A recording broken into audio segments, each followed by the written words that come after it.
Alright mga kapatid, welcome back po sa lahat at God bless po sa inaabot ng programang ito. Thank you, na-appreciate nyo yung mga bagay na ginagawa natin. Thank you po. Maraming salamat po. Kung mabigat naman po yung subscription, kahit yung like lang po, masaya na po ako doon at nagpapasalamat na po. Ingat po tayong lahat. Magbibigay lang po tayo ng reaction regarding doon sa binanggit ni Auntie Claire, Yusik Castro, doon sa press ko niya regarding doon sa pagbabalik ng 300 million. Yung mga corruption daw na bukod tangi lang, wala sa history na nagkusang magbalik, di ba? Ng mga kickback. Bukod tangi lang daw, ngayon lang daw talaga. Parang tingnan natin yung kanya, panoorin muna natin at mamaya bigyan tayo ng opinion at reaction. Courtesy po sa PCO, pairam lang. Sana huwag kayong magalit. Ito ay nagbibigay lang po tayo ng reaction at opinion. Okay, pakinggan natin si Yusik Castro at doon tayo magbigay ng opinion at reaction. I-debunk natin. Kung base, kung lang tayo, abot lang natin makakaya. Thank you po at God bless po. Tingnan natin. Panoorin natin. Ang 300 million ay hindi po lamang.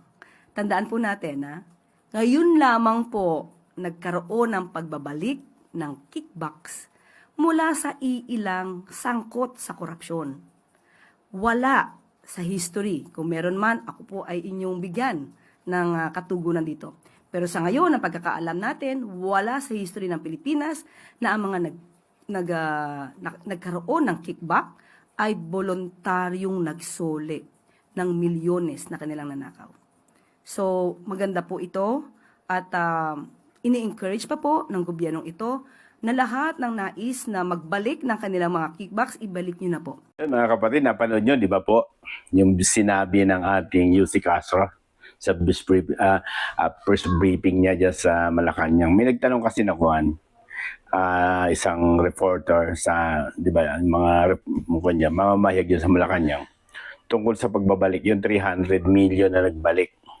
Hindi lang daw talaga yun ang nakapong. Baga, hindi lang sa 300 million. At nasabi niya nga po, yun, napanood naman natin, na bukod tangi, wala daw sa history kung mayroon man daw sabihin sa kanya, yung tungkol sa mga kickback, yung pagbabalik, o ito yung mga tungkol sa corruption.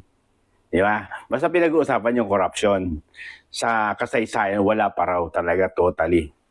Bali nakakatuwa dito kasi nga, di ba?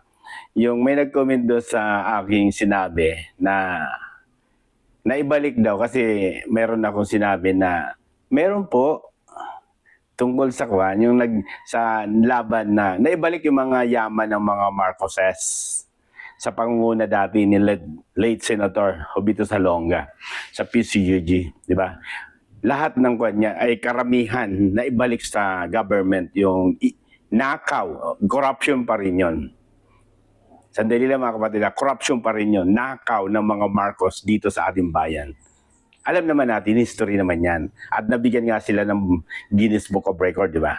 Tapos, hindi naibalik yun sa pamamagitan ng paghahabol ng Philippine government sa pangunguna dati ng Senador Jovito Salonga. Siya yung pinakakuha ng PCGG dati. Naibalik. Isa pa sa mga naging part na yan, yung mga alahas ni First Lady Marcos, di ba? Emilia Marcos. Naibalik yan sa ating gobyerno. At na-auction pa yan sa iwan ko, sa New York ba o sa London, na talagang milyon ang halaga. Di ba? Ibig sabihin, bahagi rin ng corruption yon. Diba? Pero yung may kusa, kasi sabi ni Auntie Claire, wala raw talagang kusa, bukod tangi ngayon lang. Kasi parang itong naratibo niya, pinakikita niya na bukod tangi lang government ni Bongbong Marcos o ni Bongbong Marcos ang may nagkusang magbalik ng mga ninakaw na corruption o mga kickback. Bukod tangi daw ngayon, wala daw sa history. Okay? Tanggapin natin yan. Kung wala man sa history yan, meaning, kasi may nag-comment sa akin, naibalik yan dahil nanalo ang government sa kaso laban sa Marcos. Mas malala pala mga kapatid. Bakit ko nasabing mas malala? Buting, tama ngayon, may nagkusang magbalik. dahil sa kahihiyan siguro or dahil sa ayaw niya pero tagin natin tandaan, mas malala pala ang mga Marcos kasi hindi marunong magkusang magbalik. Naibalik yung mga ninakaw ng mga Marcos dito sa ating bayan sa pamamagitan ng mga asunto o kaso nila na ipinanalo ng ng Philippine government. Kaya nakuha nila yung mga na first nila yung Swiss bank account, di ba? Alam naman history naman yan eh. Malalaking account o yaman na nakuha ng PCGG dati sa pangunguna ni Obito Salonga. Mas ang ibig ko sabihin to mga kapatid, kinukuha lang natin yung sinabi ni Yossi Castro na bukod tangi ngayon lang ang may nagbalik. Salamat dahil may nagbalik. Di ba?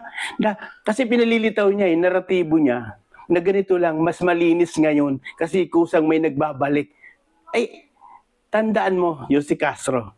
Meaning, dapat magpasalamat mga tayo dahil nagbalik. Pero sa mga Marcoses, hindi marunong magkusang magbalik ng ninakaw na yaman. Ibig sabihin, mas malala talaga. Bakit? Sobrang kapal na mukha, hindi marunong magbalik, hindi marunong magkusa. Sino ang gusto mong mangyaring parang yung naratibo pa nililitaw na ganito, di ba?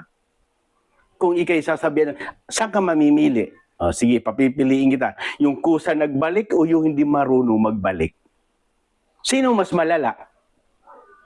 Yung hindi marunong magkusang magbalik doon sa mga ninakaw. Bakit na ibalik? Kasi nga, nilaban ng government. Inasunto, sinikustard lahat ng mga asset sa Manhattan, di ba? Alam na ba natin yan?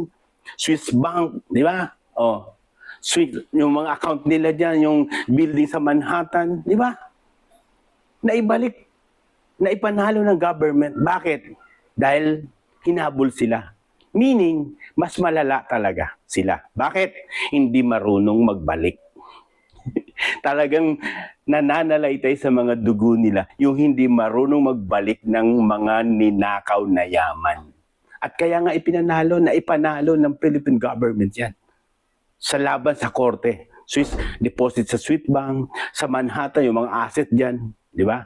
Yung mga alas ni First Lady Imelda Marcos, di ba? Nakuha yan, na-sequestered, nakuha talaga ng Philippine government. Di ba? Kaya ang punto dito, yung nag-comment sa akin, hello, kaya daw naibalik kasi naipanalo ng Philippine government yung kaso na yung kaya naibalik yung, ibig sabihin, totoo ka. Mas malala ang mga Marcos. Bakit? Hindi marunong magkusang magbalik nung ninakaw nila. Kailangan pa silang asuntuhin, kailangan pa silang pwersahin, kailangan pang i-freeze yung asset nila, kailangan pa nila maglaban sa isang husgado, sa isang korte para maibalik yung yaman na ninakaw sa bayan ng Pilipinas ng mga Marcoses.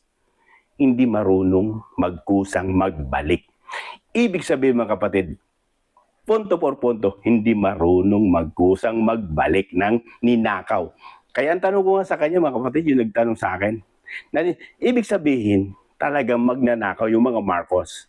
Kasi nga, sabi mo, nanalo sa kaso kaya naibalik yung mga ninakaw na yaman na yun na nagmula sa atin na din kinuha ng mga Marcos. Nanalo daw ang Philippine government. Meaning, ibig sabihin, talagang magnanakaw ang mga Marcos. Bakit? Nanalo nga po yung government sa pangunguna dati ni late Jovito Salonga, Senator Jovito Salonga, na pinalitan ng ibang mga commissioner ng PCGG hanggang sa nakuha yung iba't iba pang iba't iba pang uri o asset na kinuha nila. Ito pa, meron pa. Yung sa part dyan sa Ilocos, kung hindi ako nagkakamali, kung ako'y mali, na isang mansion dyan na sinabihan sila ng Supreme Court na ibalik na sa gobyerno dahil iyo'y bahagi ng mga ninakaw na yaman o na-request na yan eh. Kumbaga may kwa na ng Supreme Court na kay inuutusan ng mga Marcos na ibalik sa government yung mansion. Kung hindi ako nagkakamali sa may part ng Ilocos yan, yung kailangan nilang ibalik sa gobyerno. Kasi yan ay isa sa mga nakaw na yaman. Ibig sabihin, di ba? Kaya, Yossi Castro, mas malala pala ang mga Marcoses. Bakit? hindi marunong magkusang magbalik ng mga ninakaw nila. At dokumentado po yan. Hindi pwedeng hindi ganyan. Nabigyan sila mismong yung Guinness Book of Record. Meaning, mga kapatid, mas malala talaga. Buti pa ngayon nga, nagkukusang magbalik eh. Nagkukusang ibalik yung mga kickback. Pero sila, hindi marunong magbalik. Walang kusa. Di ba? Kaya tama ka po. Wala pa sa history.